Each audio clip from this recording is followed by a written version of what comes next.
Pedro capítulo 1 versículo 3. Y me regala un amén cuando ya esté. Bueno, leamos desde el 2. Saltémonos el saludo.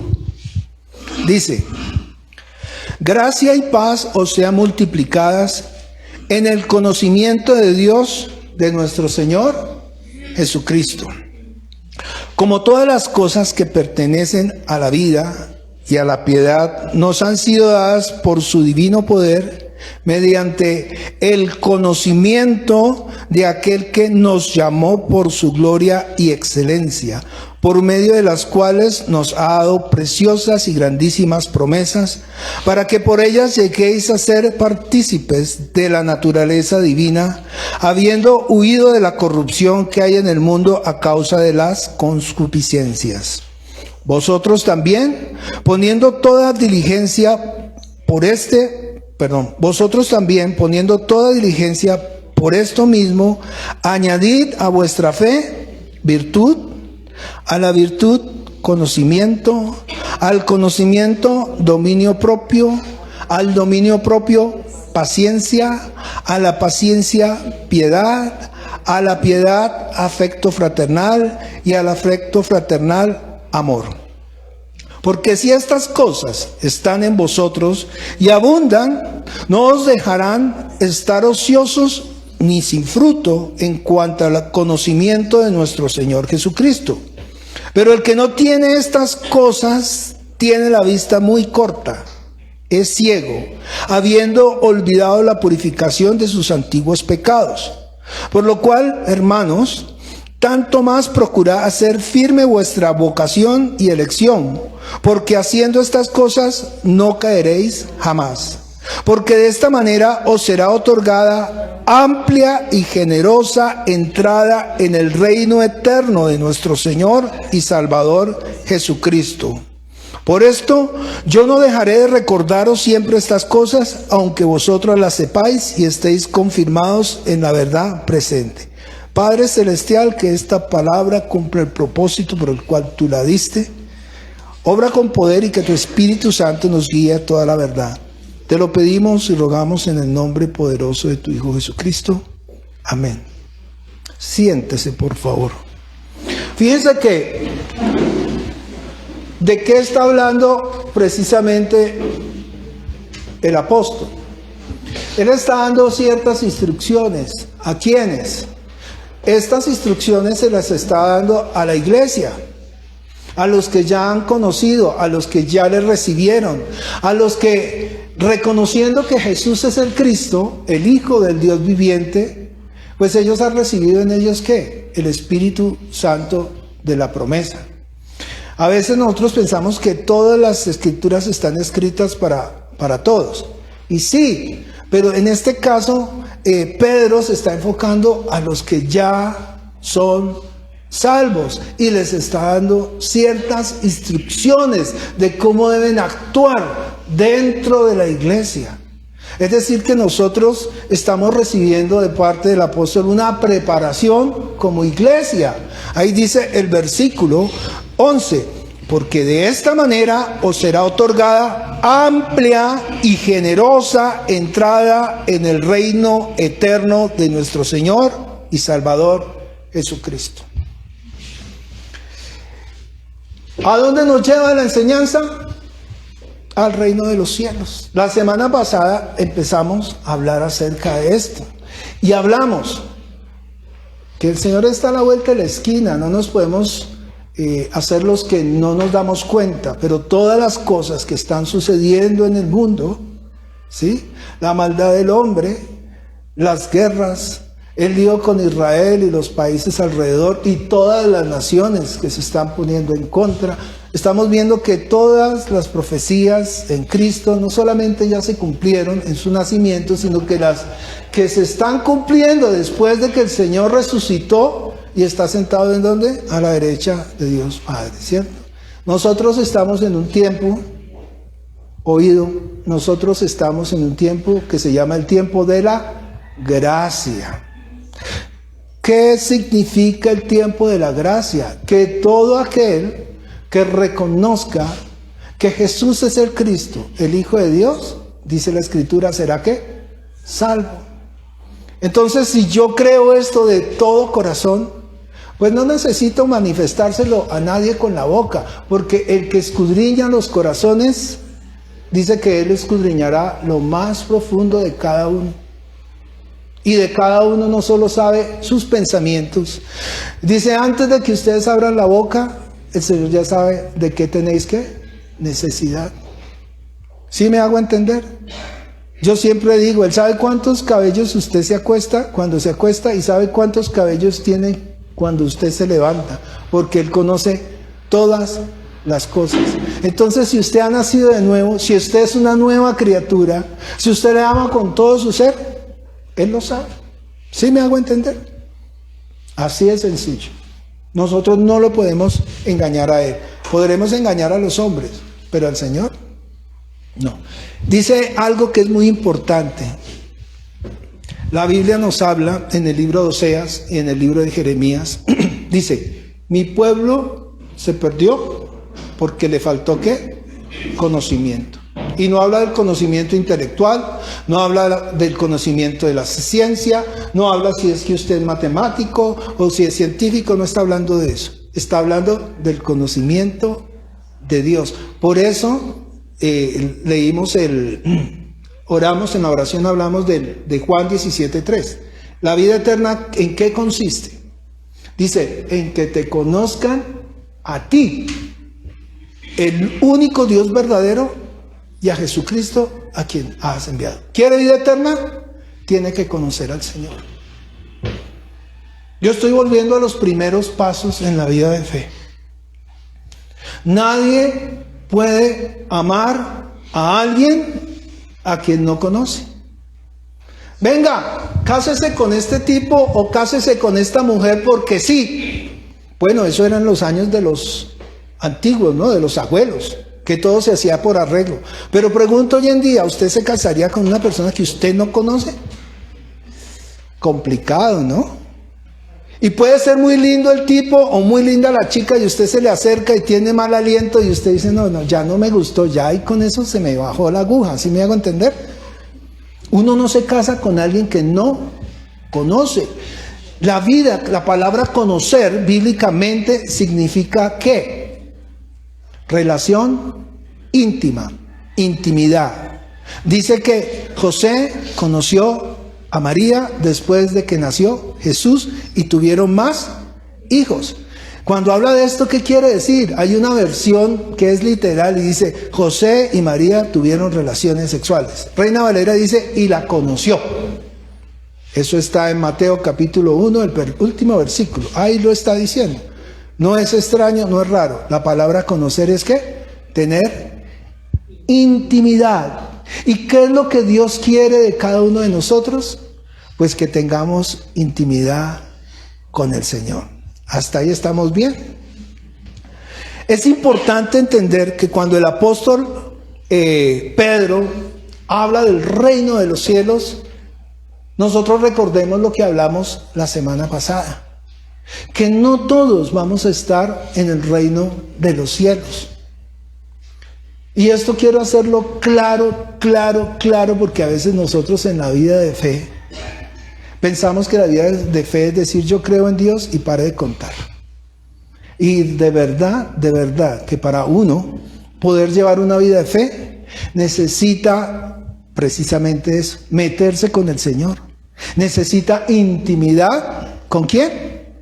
Con el Señor. Usted no puede llevar una relación íntima con una persona si la odia. Usted tiene que amarlo. Usted tiene que vivir para el Señor y vivir por el Señor. Mire como dice, me hicieron una pregunta esta semana. Me preguntaron lo siguiente. Todos van, no, bueno, dijo así, todos vamos a resucitar cuando venga el Señor. Y yo respondí, todos. Y dice la Escritura que unos van a resucitar para salvación y vida eterna, y otros van a resucitar para condenación eterna. Pero todos van a resucitar. Ahí yo me equivoqué. Porque hay un pequeño grupito que no va a resucitar. Leamos para aclarar ese punto porque es muy importante. Vamos un momentico.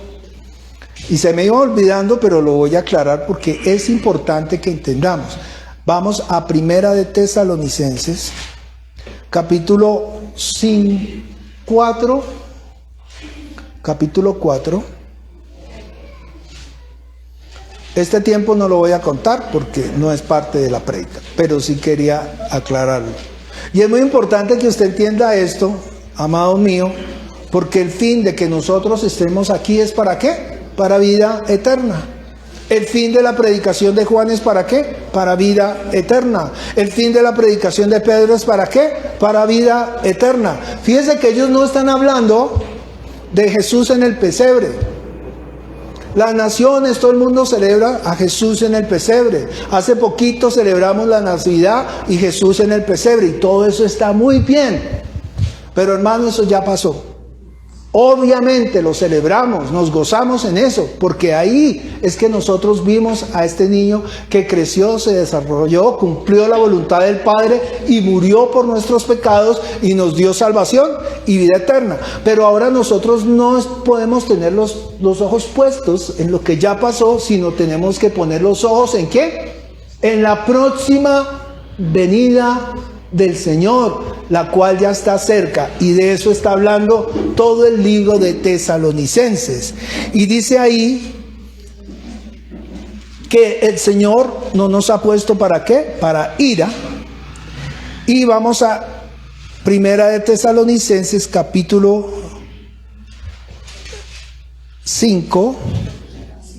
4, y lo vamos a volver a leer para entender de qué está hablando el Señor. Si es que realmente todos resucitan, hay un remanente que no va a resucitar. Les adelanto en la lectura. Mire conmigo. Versículo, dije, Primera de Tesalonicenses 4, ¿qué? 4:13. Dice, tampoco queremos, hermanos, que ignoréis acerca de los que duermen. ¿Quiénes son los que duermen? Vuelvo y repito, los que han muerto conociendo al Señor. Los que duermen con la esperanza. ¿Qué esperanza de qué? De que van a ser resucitados. ¿Listo? Para que no os entristezcáis como los otros que no tienen esperanza. ¿Quiénes no tienen esperanza? Repito. Los que no creyeron en Cristo. Mire, cuando una persona que no ha conocido al Señor, que no sabe que hay una vida eterna, que no sabe qué es lo que hay después de esta muerte física, pues esa persona muere en una angustia terrible porque no sabe para dónde va. Y muchas personas, muchos filósofos, muchos hombres importantes que se declararon ateos, en el momento en que estaba muriendo, pidieron perdón y clamaban y decían, Señor, perdóname por todo el mal que he hecho. Porque al final terminan reconociendo que hay un Dios. Triste es uno morir sin saber para dónde va. Eso tiene que ser desesperante. Eso tiene que uno moverle el corazón. Vuelvo y leo. Tampoco queremos, hermanos, que ignoréis acerca de los que duermen, para que no os entristezcáis, como los otros que no tienen esperanza. Porque si creemos que Jesús murió y resucitó, así también será. Así también traerá Dios con Jesús a los que durmieron en él. Por lo cual os decimos esto en palabra del Señor, que nosotros, ¿quiénes? Nosotros. Ojo, si el Señor viniera en este momento, ¿qué pasa? Pues nosotros no estamos muertos. O sea que no resucitaríamos, porque estamos, ¿qué? Físicamente, ¿qué? Vivos. Eso era lo que yo quería aclarar. Hay un remanente en el momento en que llega el Señor, que no estará muerta físicamente, no estará sepultada, que estarán, ¿qué?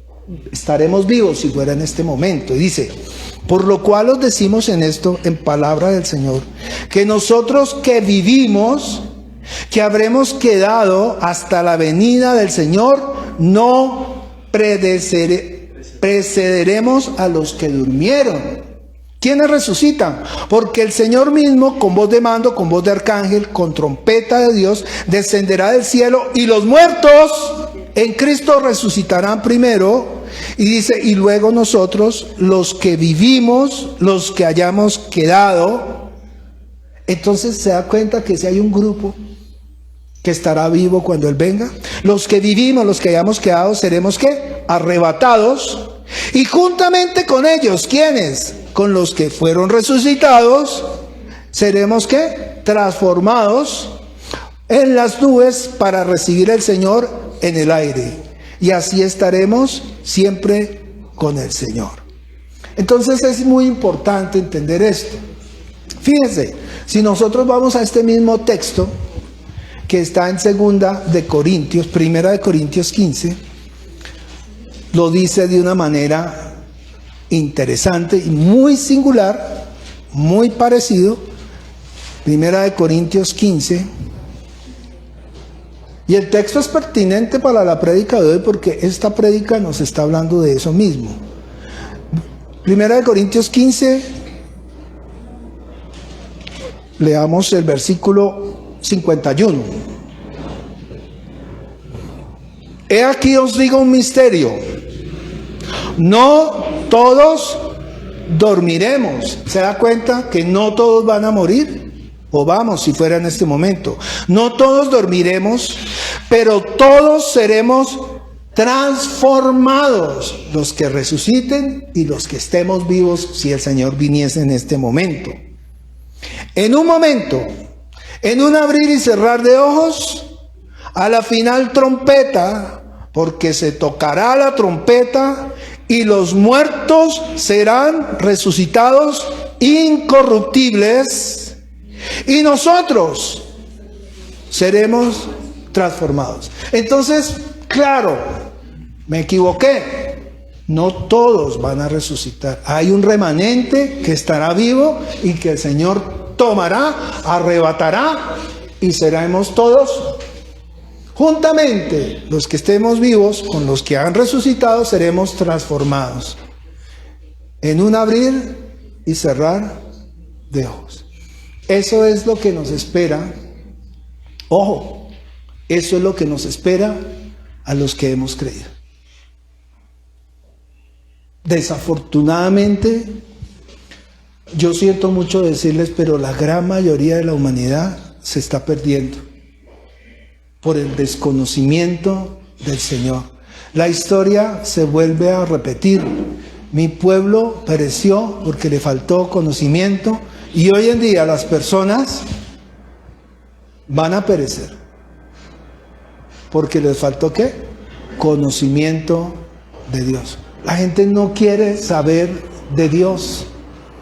Ay, no me hable de eso. Lo escuchan uno hablando y se apartan. O se callan y voltean hacia un lado. Hasta le dicen, oiga, si quiere tener mi amistad, no me hable de ese tema. ¿Les ha pasado o no les ha pasado? A nosotros con mi esposa nos ha pasado que inclusive amigos que teníamos en Facebook de repente aparecen como sugerencia de amigos. Es decir, nos sacaron. Sí me estoy dando a entender para los que conocen un poquito. Entonces, para poder entender de qué estamos hablando y por qué es tan pertinente este tema con lo que está diciendo ahorita el apóstol Pablo, es porque los que estemos vivos tenemos una tarea que hacer. Estamos obligados, digámoslo así, por el Señor, a que si nosotros tenemos salvación y vida eterna, ¿qué espera el Señor de parte de nosotros después de habernos dado la vida? ¿Cierto? El Señor espera algo. Espera una retribución de parte de cada uno de nosotros. Cuando nosotros indagamos un poquito, la indagación nos va a llevar al libro de Daniel. El libro de Daniel también está hablando de estos tiempos cuando el Señor Jesucristo va a venir por su iglesia. Y creo, sin ánimo de equivocarme, que el libro de Daniel, es decir, el profeta Daniel, nos está haciendo toda la introducción acerca de cuándo van a ser las cosas, con semanas, años y días contados. Solamente el Señor sabe el día y la hora cuando Él va a venir. Solamente Él. Nadie lo sabe, dice la Escritura. Pero sí nos da un gran entendimiento de más o menos qué va a suceder para que el Mesías vuelva y ponga los pies sobre el monte y el monte se parta en dos. Vamos un momentico a Daniel capítulo 12 y vamos a leer desde el versículo 2. ¿Está conmigo? Daniel 12, 2. Cuando lo tenga ahí, me regala amén, mientras yo me ubico bien aquí en mi texto. Uy, eso fue rápido. Dice ahí, por favor pongan mucha atención a esto para que no tengamos conflictos. Dice, y muchos de los que duermen en el polvo de la tierra serán despertados, unos para vida eterna y otros para ¿qué? Para vergüenza y confusión perpetua. No hay nada que hacer. Hay dos grupos: salvación y vida eterna, o condenación y confusión perpetua. Entiende que a algunos de ustedes se le ha congelado la imagen del computador alguna vez, que ni para adelante ni para atrás. Ay, toca resetearlo, ¿cierto? Bueno, en el momento en que el Señor venga y tome a su iglesia, es decir, los arrebate o nos arrebate o nos lleve con Él, todo va a quedar ahí como está. Eso la Biblia lo llama, cuando vengan al seminario lo explicamos mejor, dispensación, son los tiempos. Cuando el Señor Jesucristo nació en un pesebre, empezó un tiempo. Cuando el Señor Jesucristo murió en la cruz, empezó otro tiempo.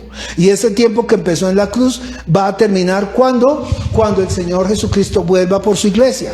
Ese es el tiempo, esa dispensación, tal y como dice la Escritura, es el tiempo de la gracia. Vuelvo y repito, cualquier persona, no importa el pecado que haya cometido. Si usted fue brujo, si fue hechicero, si fue asesino, si ha sido mentiroso, si ha sido lo que sea, cualquier cosa que usted haya cometido, arrepiéntase, el Señor lo perdona. Así de sencillo.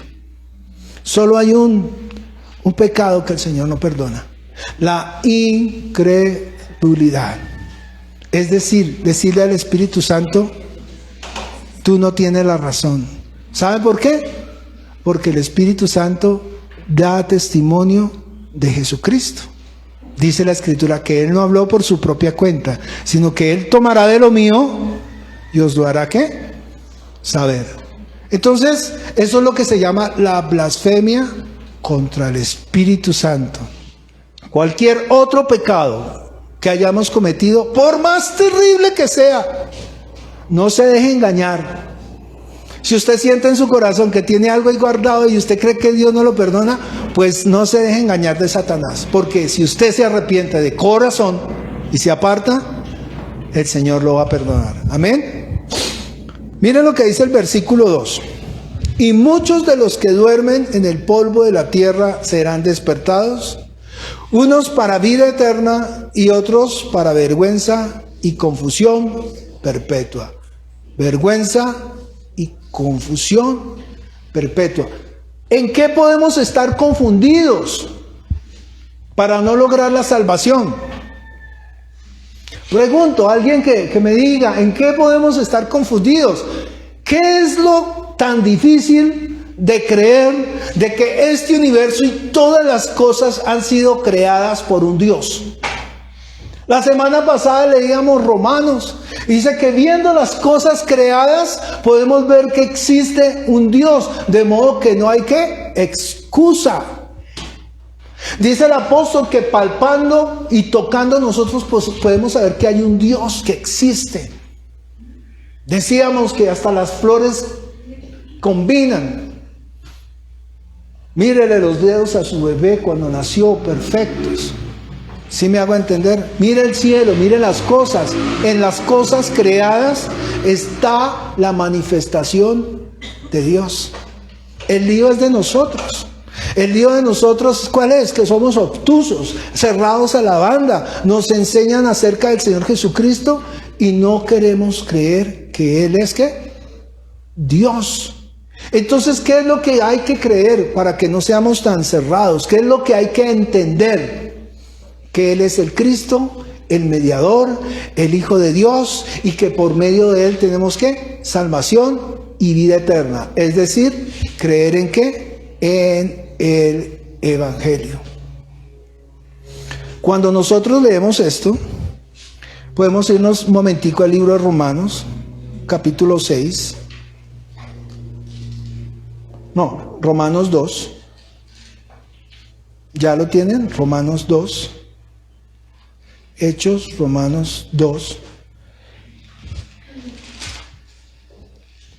Capítulo 2, versículo 5. Y ahí nos dice por qué. ¿Por qué no entienden? ¿Por qué el ser humano no entiende? ¿Ya lo tienen? Romanos 2:5. Dice, por tu dureza y por tu corazón, ¿qué dice ahí? No arrepentido, atesoras para ti mismo ira para el día de la ira, de la revelación del justo juicio de Dios.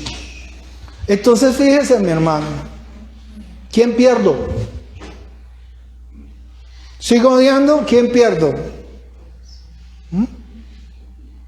Odio a Alexandra, ¿cierto? Sí, la odio porque cuando fui chiquito me hizo un montón de cosas. Y Alexandra vive su vida tranquila. Y yo odio, ¿quién me pierdo? ¿Sí me estoy dando a entender? Y dice que ahí atesoramos eso. Es que no lo puedo soportar. Yo hablé la semana pasada de esto. Hablé hace 15 días de esto. Si nosotros pretendemos comprender las Escrituras y entender, hablamos de los entendidos, si nosotros de verdad somos entendidos, nosotros tenemos que renunciar a todo tipo de odio en nuestro corazón.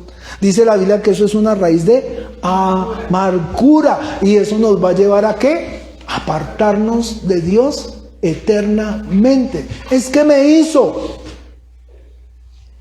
Perdió, hermano. Perdóneme que se lo diga. La iglesia se ha vuelto una iglesia light, donde se está permitiendo todo, absolutamente todo. Y vuelvo y hablo acerca de la predicación de Karen. Normalizamos el pecado. Es normal, sí, normal. Y el corazón del hombre es así, así, así. Cuando usted ve un accidente se conmociona y ve la herida y dice, uy, tremendo.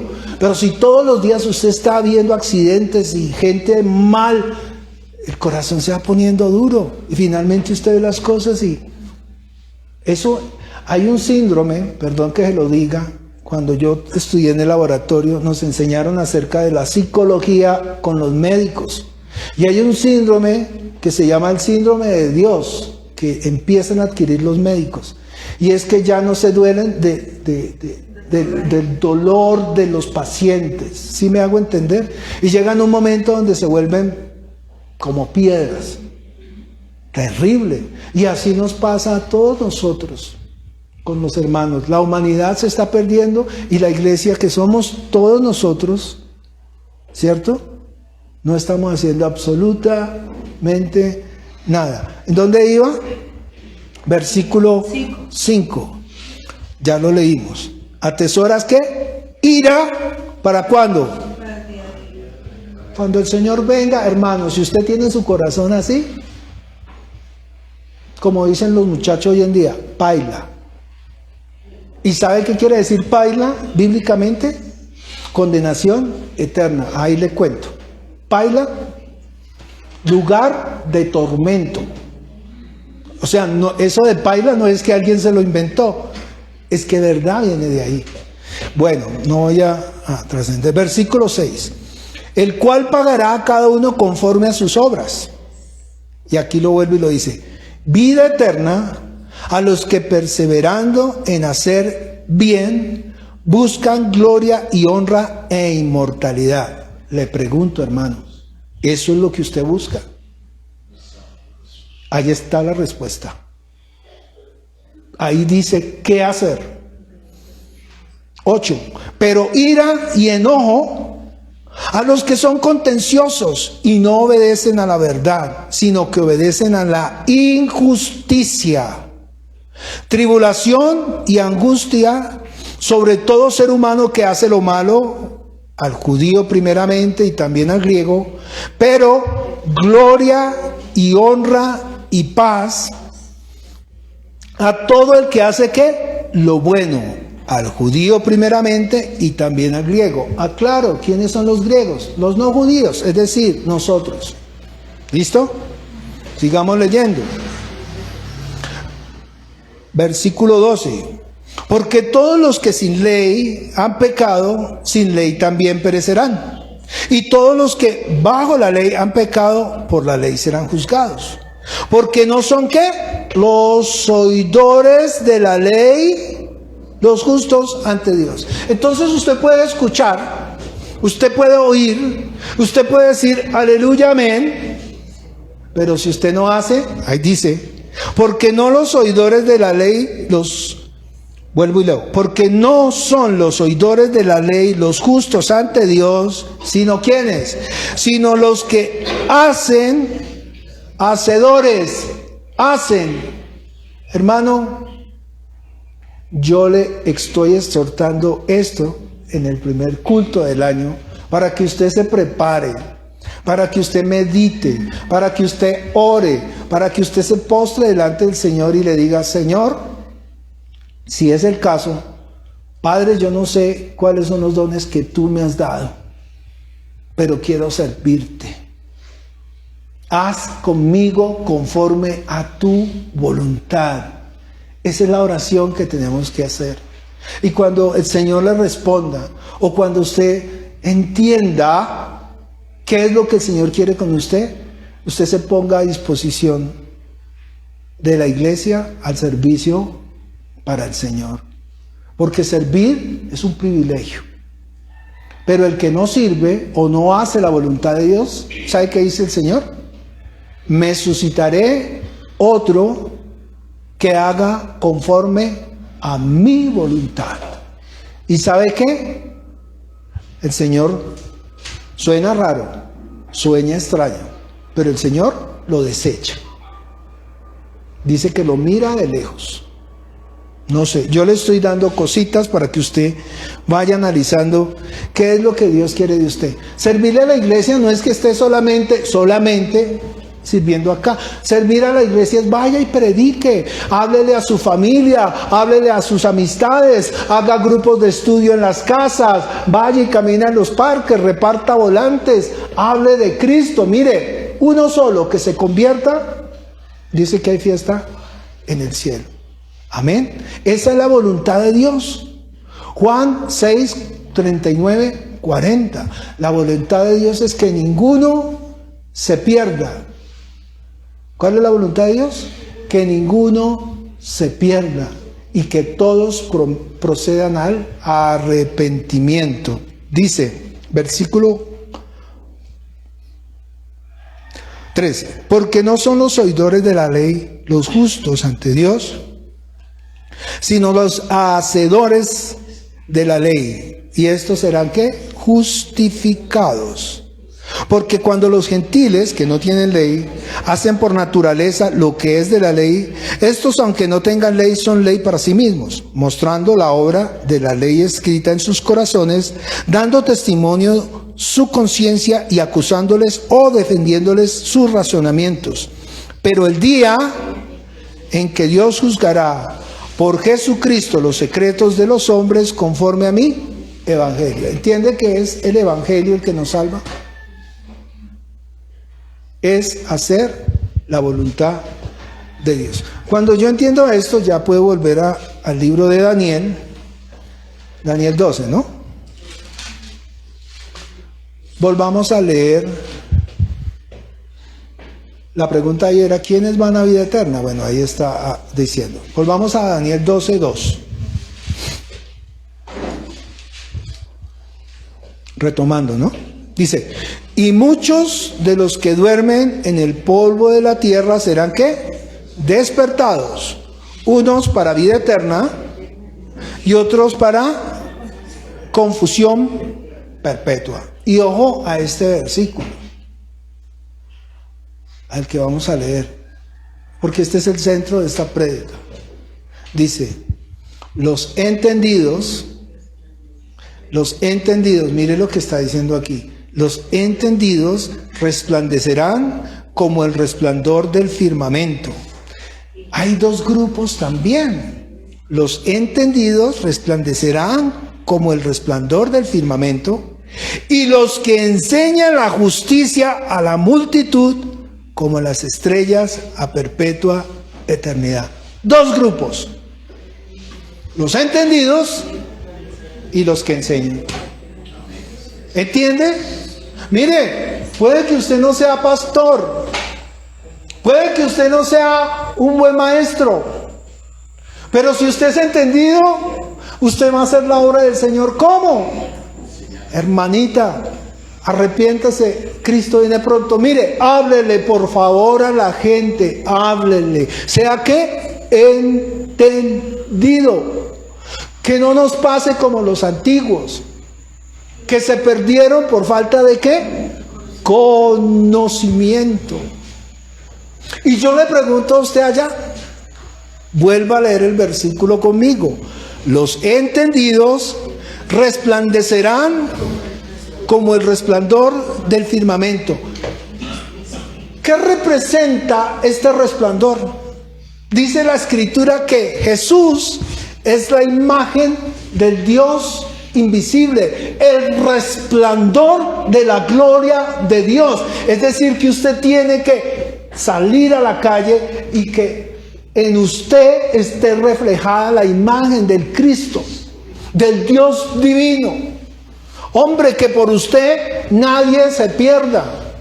Y usted va a decir, no, pero es que yo no les he hecho nada malo. Pero hombre, uno tiene que, sin prejuicios, ser testimonio ante las personas. Porque si yo soy un patán, que grito en mi casa, que golpeo a mi mujer, que llego borracho y mañana voy a predicar al vecino, ¿qué va a decir el vecino? Mire quién vino.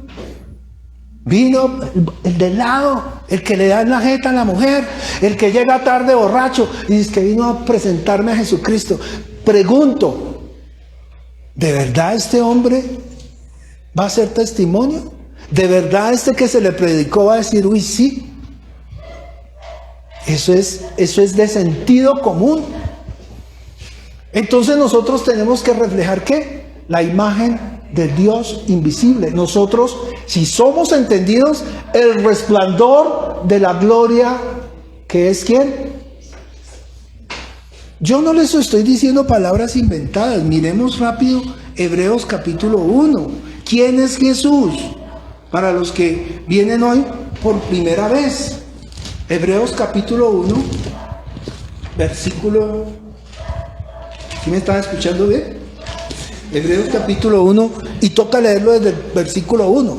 Dice, Hebreos 1:1, Dios habiendo hablado muchas veces y de muchas maneras en otro tiempo a los padres por los profetas, en estos postreros días, ¿por quién nos ha hablado? Por el Hijo, a quien constituyó heredero de todo y por quien asimismo hizo el universo, el cual... ¿Quién es Jesús? El cual, siendo el resplandor de su gloria y la imagen misma de su sustancia. Si usted es entendido, usted tiene que reflejar la imagen del Dios vivo. Y dice ahí que los entendidos resplandecerán como el resplandor del firmamento. Mire, si usted vive para el Señor, créame, usted va a resplandecer. La gente va a hallar gracia en usted. Cuando usted vaya y le predique y le diga, hermano, crea en el Señor, la gente va a decir, uy, sí, yo sí sabía que este señor o esta señora eran diferentes. Y yo sé que más de uno nos ha pasado eso. Yo sí sabía que usted era diferente. Ese es el primer grupo, los entendidos.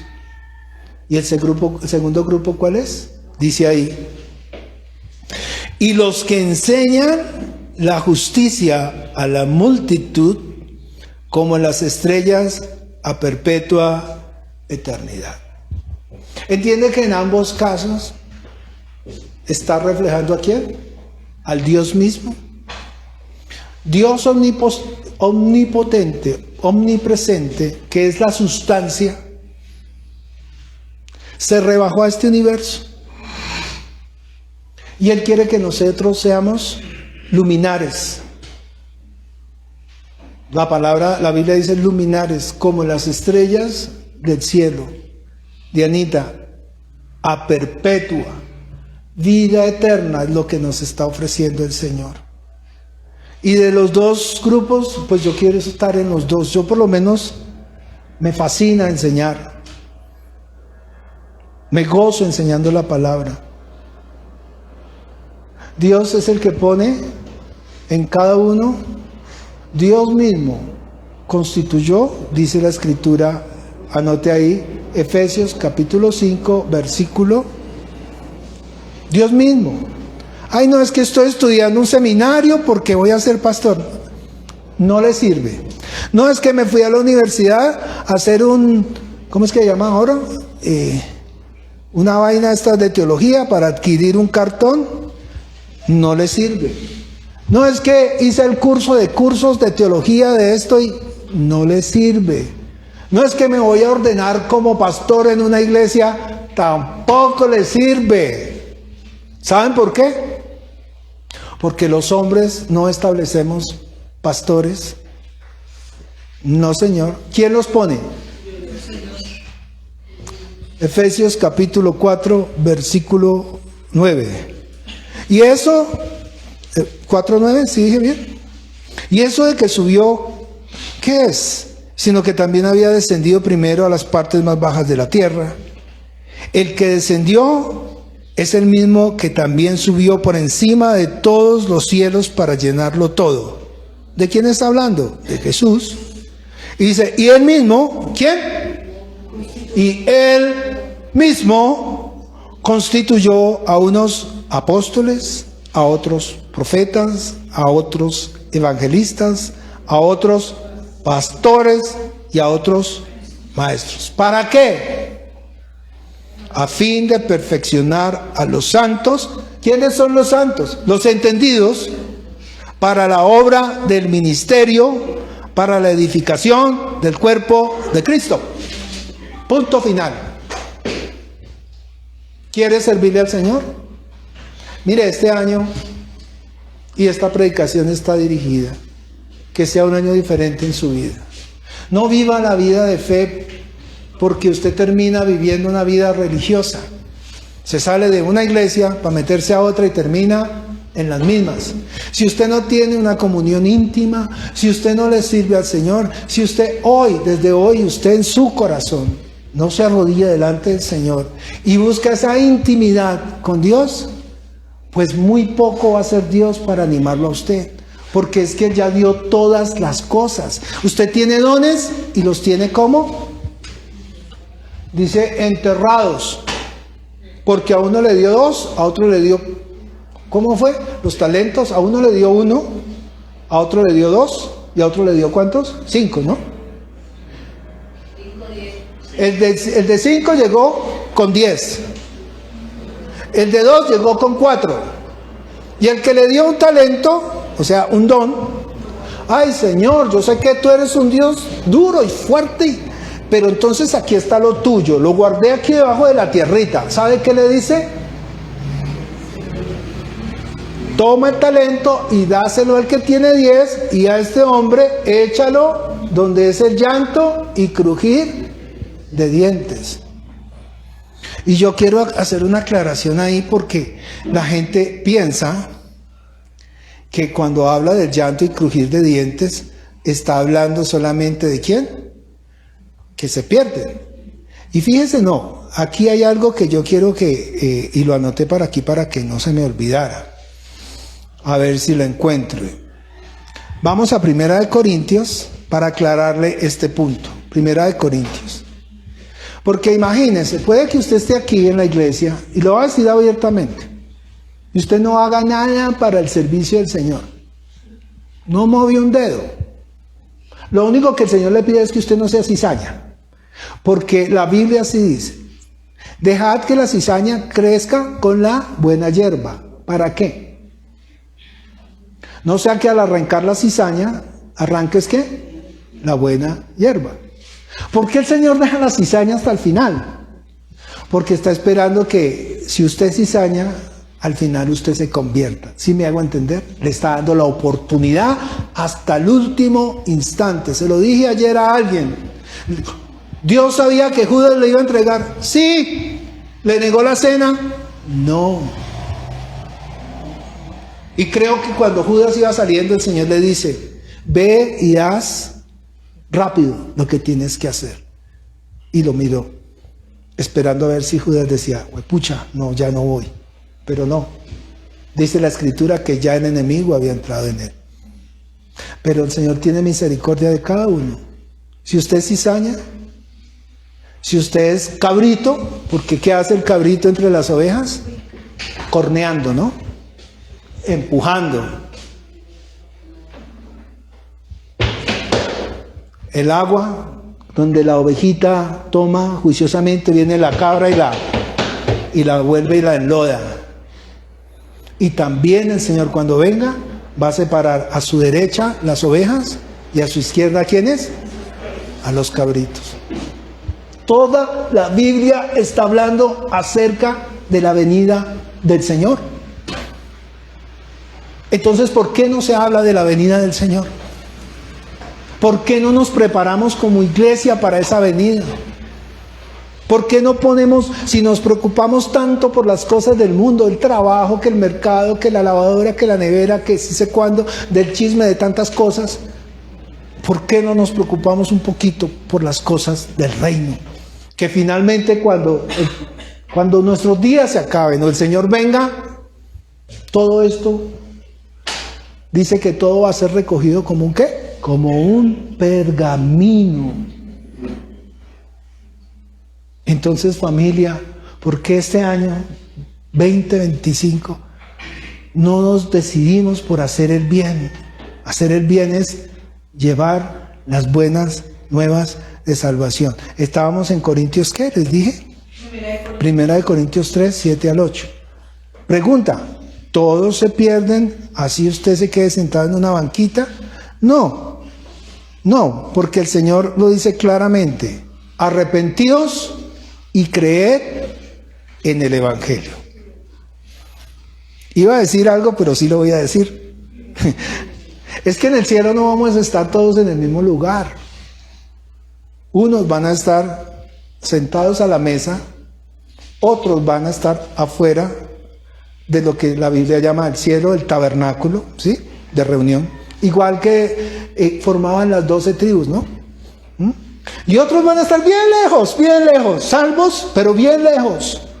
¿Y sabe qué dice? Donde es el llanto y crujir de dientes. ¿Por qué? Porque usted estando en el cielo va a anhelar estar sentado a la mesa. Salvo, pero no lo mismo el ladrón en la cruz, que creo que no se ganó sino el mismo para el reino. Hoy mismo estarás conmigo en el paraíso, le dice. No es lo mismo el ladrón en la cruz que el apóstol Pablo, que todavía predica. ¿Sí me hago entender? Yo le pregunto a usted, cuando estemos en el reino de los cielos, ¿en dónde quiere estar? Cantamos y sentados a la mesa, todos, pero no movemos un dedo para ganarnos un alma. ¿Sí me explico? ¿Me estoy dando a entender? ¿O estoy muy perdido? Miren lo que dice aquí. Dije, 1 Corintios 3, 7 al 8.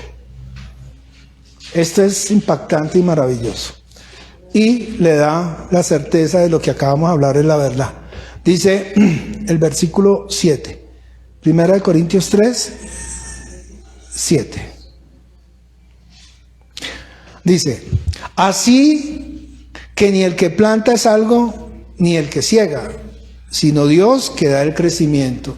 Todo lo que hagamos es ¿por qué? Porque Dios lo permite.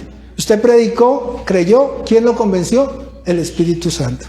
Usted solo tiene que ir a hacer la obra. Sigamos. Pero no nos jactamos.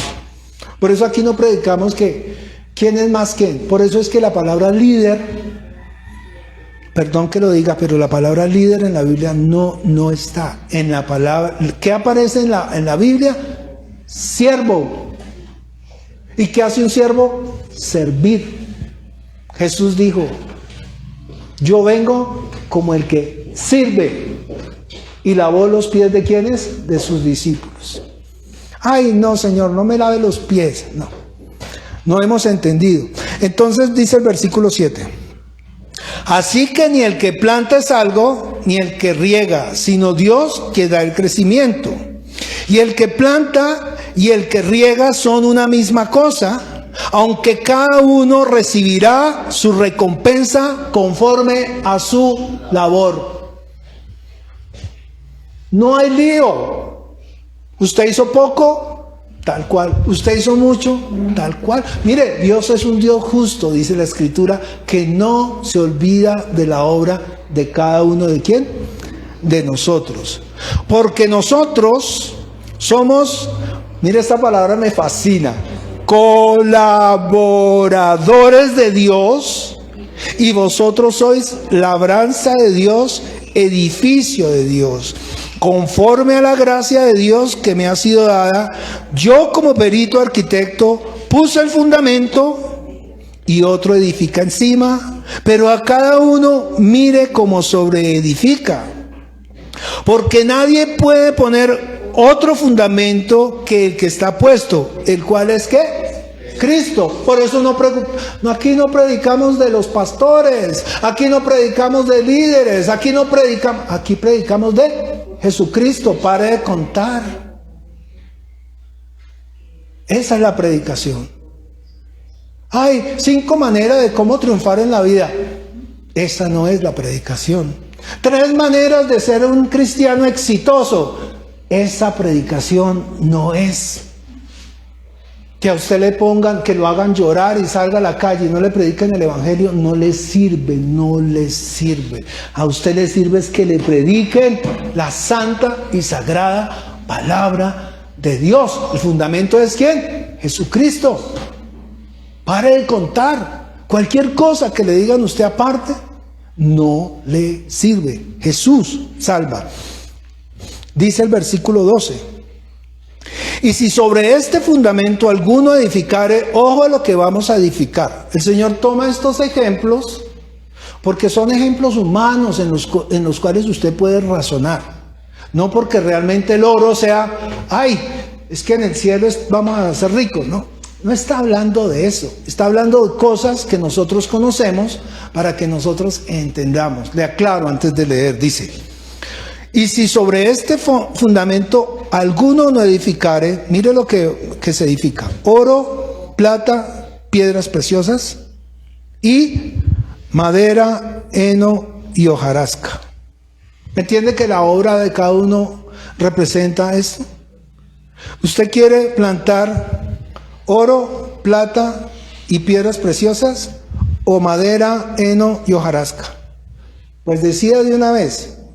Porque toda obra va a ser probada ¿dónde? En el fuego. ¿Y qué va a quedar al fin de ser pasada por el fuego? Pues no creo que la madera, ni el heno, ni la hojarasca. Si esa es su forma de servirle al Señor,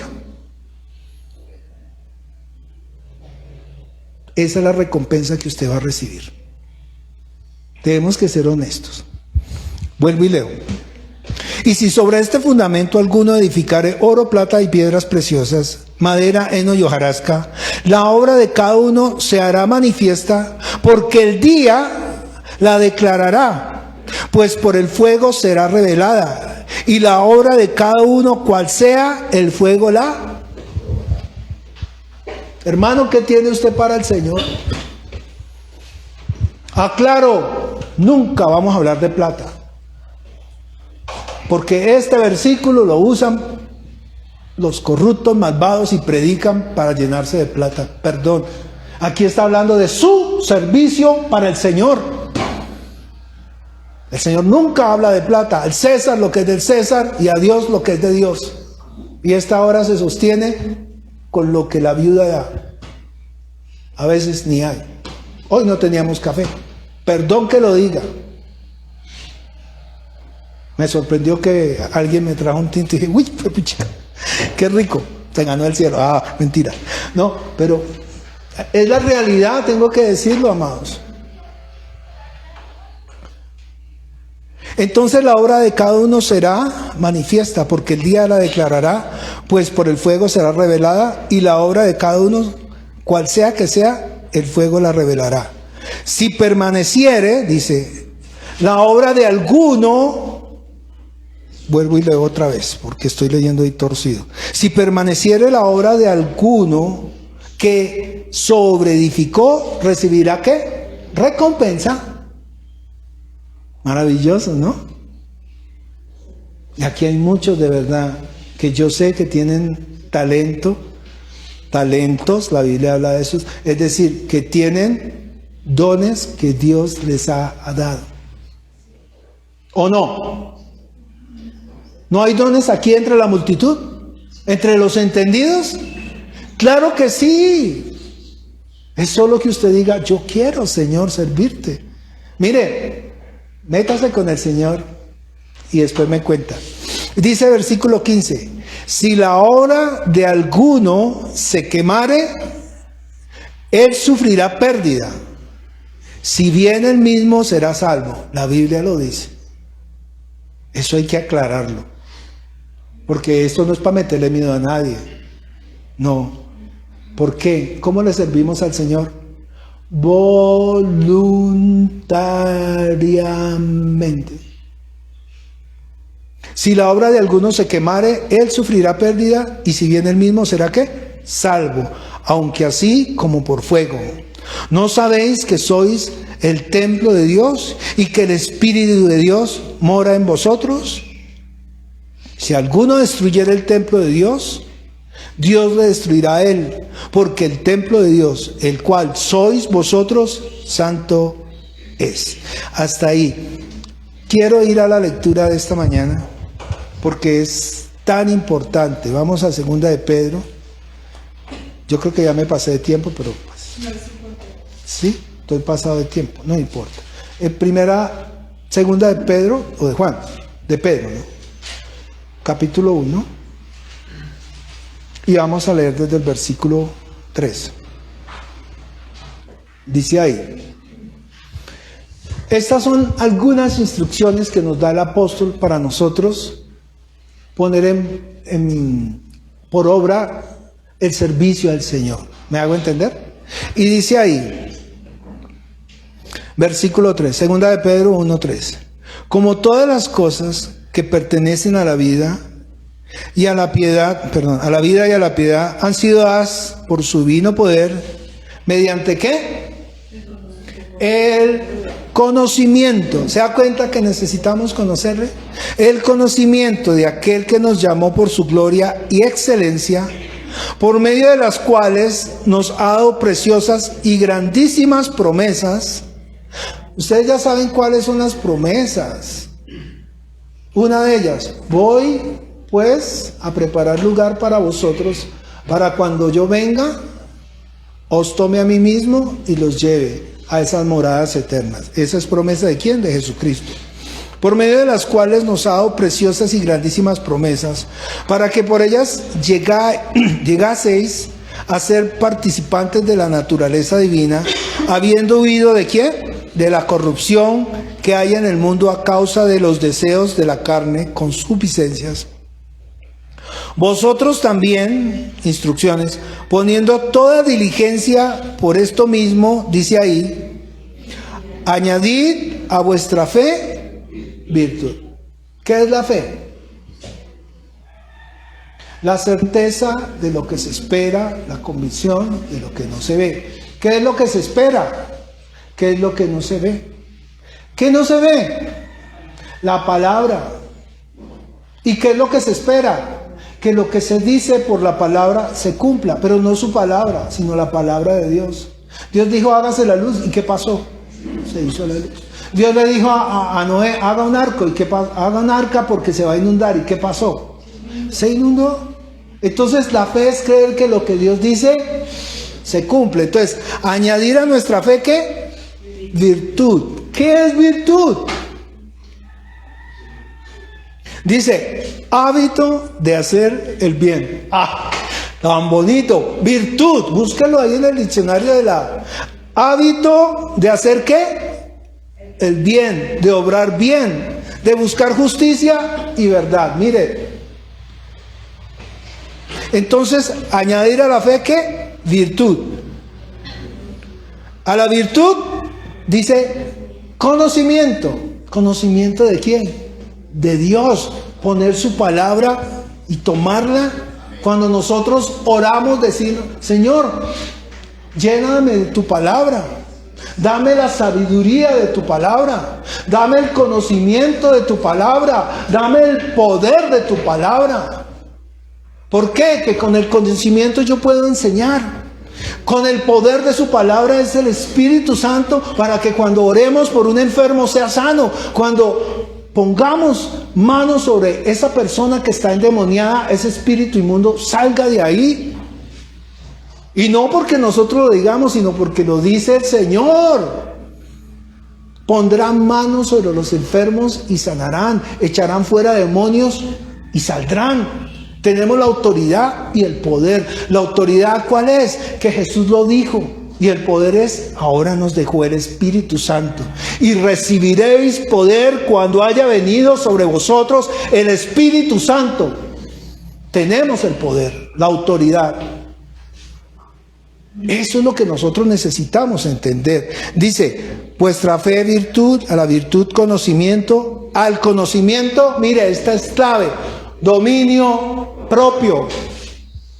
Mire, yo no le puedo decir a usted, usted no es esto, porque puede que lo sea, pero usted controla su cuerpo, su vida, sus emociones. Y si usted ve que esto no le conviene, pues hermano, se retira. Decíamos hace como 15 días que no seas como el mulo, que hay que ponerle cabestro para... No seamos tontos. Dominio propio. Es que si a mí me gustan las mujeres, porque me gustan, yo siempre lo he dicho, me fascinan, pero yo tengo una mujer a la que amo y... ¿Por qué? Porque la amo. Eso se llama ¿qué? Dominio propio.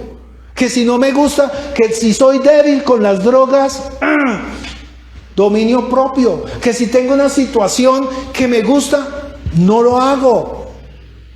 Me tengo que alejar de esas cosas. No crea que es que, ay, no siento nada, ya. No, va a sentir toda la vida. Nosotros mientras estemos en esta carne, vamos a estar llenos de tentaciones. ¿O no es así? No nos mintamos a nosotros mismos. O muchos que predican y dicen, no, es que yo soy santo. Quédense sentados los que no sean santos. Y los que sí sean santos, entonces levántese y tomen la cena del Señor. Eso es una mentira del diablo. Perdón que lo diga. Porque el Señor dice en su palabra que necesitamos comer su carne y beber su sangre. Si no, no tendremos parte con Él. Hoy nosotros vamos a tomar. Porque el Señor lo dijo. ¿Y hagan esto qué? En memoria de mí. Voy a terminar. Entonces, al conocimiento, dominio propio. Pilas, hermano, nuevamente. Si usted tiene una debilidad, tiene que luchar con eso. Ayúdame, Padre. No lo voy a hacer. Dominio propio. Al dominio propio, paciencia. Ay, es que estos hermanos, qué pereza. No, otra vez. No, ahí dice la Escritura, paciencia. Y a la paciencia, piedad. Y a la piedad, ¿sabe qué es la piedad? Poder mirar a las personas y condolerse y sentir lo que esas personas están sintiendo. Si nosotros todo nos resbala, pues ¿sabe qué? Dice la Biblia que eso se llama un corazón de piedra. Dice la Biblia que es un corazón cauterizado. Y tenemos que pedirle al Señor que circuncide nuestro corazón. ¿Sí me hago entender? No importa que me demore porque pues necesito terminar. Y dice, a la paciencia piedad, a la piedad afecto fraternal. Y esto lo uno con el amor. Porque el Señor dice, un nuevo mandamiento os doy, que os améis los unos a los otros como yo os he amado. Amor fraternal. Que si veo a mi hermano en una situación, pues lo abrazo y todo eso, pero si yo puedo, tengo que ayudarlo. Si económicamente yo le puedo regalar un mercado a mi hermano, pues se lo doy. Porque si yo digo ser de Cristo y teniendo, no me compadezco de él ni le ayudo, entonces no estoy entendiendo. Se ha vuelto a veces religiosamente que todo es espiritual, pero no ve que vivimos en un cuerpo y este cuerpo necesita, y hay personas que no tienen para una comida o para una cena, y nosotros pasamos indiferentes. Sí me estoy dando a entender. Entonces fíjese que estas son unas instrucciones que el apóstol está dando para demostrar realmente si nosotros queremos servirle al Señor. Termino leyendo. Y a la piedad, afecto fraternal, y al afecto fraternal, amor. El amor todo lo puede. El amor, el Señor dice que el Señor es amor. Porque si estas cosas están en vosotros y abundan, mire que no dice que sea poquito, sino que abundan, usted anhela amar al Señor, servirle, no os dejarán estar ociosos ni sin fruto en cuanto al conocimiento de nuestro Señor Jesucristo. Y mira el 9. Porque el que no tiene estas cosas tiene la vista muy corta. ¿Y es que? Ciego. ¿Y si un ciego guía a otro ciego qué? Hermanos, se van a caer, habiendo olvidado la purificación de sus antiguos pecados. Por lo cual, hermanos, tanto más procurad hacer firme vuestra vocación y elección, porque haciendo estas cosas no caeréis jamás. Yo le voy a explicar esto. Usted quiere ser fortalecido en esas debilidades que usted tiene, sea cual sea, métase con el Señor, sírvale al Señor. David se levantó en la tarde y miraba a la mujer bañándose desnuda. ¿Sabe por qué estaba ya mirándola? Porque era ocioso, estaba en su casa, estaba dormido. Tan rico. Hermano, ocúpese de las cosas del Señor. Que cuando usted llegue a su casa y se acueste y diga, estoy cansado, fui a un lugar, prediqué, hice esto, hice lo otro y estoy cansado. Gloríese en el Señor, de verdad, cuando su cansancio sea por eso y no por las cosas de este mundo. Y dice ahí, termino leyendo: por lo cual, hermanos, tanto más procurad hacer firme vuestra vocación y elección, porque haciendo estas cosas no caeréis jamás, porque de esta manera os será ¿qué? Otorgada amplia y generosa entrada en el reino eterno de nuestro Señor y Salvador Jesucristo. ¿Estamos hablando carreta? Amémonos, hermanos, sirvámonos, no cornemos al hermano. Si el hermano se equivoca, ¿qué más da? Si la embarró, pues, ¿qué más da? Pero nosotros como iglesia no pudimos vivir señalándonos, maltratándonos. Si tengo una lucha, ayúdame, Señor, a apartarme de esto que no me permite servirte. Y yo los animo, hermano, en que este año usted le sirva al Señor con todo su corazón. Eso es todo lo que el Señor quiere de usted, que usted le rinda su vida a Él.